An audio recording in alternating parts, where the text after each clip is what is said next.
তারা অনেক মেধাবী। দ্বিতীয় নম্বর আজকে যে শুকরিয়া আদায় করতেছেন, আমি বলবো গার্ডিয়ানের আপনারা শুকরিয়া আদায় করবেন যে আপনার মেয়েকে আপনি চাকরি পাস করাতে পেরেছেন।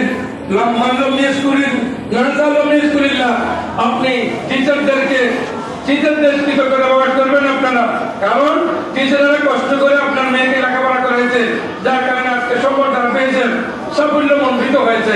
আমি বলবো এখানে যারা আজকে গার্ডিয়ানরা এসেছেন, যারা আসেন নাই, আপনাদের কাছে মেসেজ দিয়ে যাচ্ছি যে মাদ্রাসায় পড়াইলে দুনিয়াতেও সম্বর্ধনা পাবেন, পড়াকার কবরের মধ্যে আপনার গুনাহ মাফ করা হবে, কিয়ামতের ময়দানে আপনি জাহান্নাম থেকে জান্নাতে যেতে পারবেন।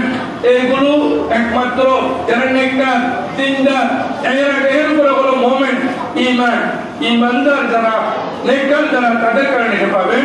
তো মেয়েদেরকে বেশি বেশি করে এখানে যাদের তিনটা মেয়েদের তিনটা মাদ্রাসা পড়া কোনো সমস্যা নাই, আপনার দুনিয়া আখেরাত দুই জায়গায় রাখতে হবে। তো পড়ার সাথে শুকরিয়া আদায় করবেন টিচারদের।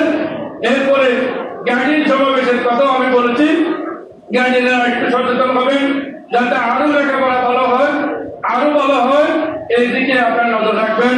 আমি এখানকার টিচারদের এবং ম্যানেজিং কমিটির কৃতজ্ঞতা প্রকাশ করে আমার বক্তব্য আমি এখানে লিখতে টানছি। আলহামদুলিল্লাহ রাব্বিল আলামিন। আসসালামু আলাইকুম ওয়া রাহমাতুল্লাহ।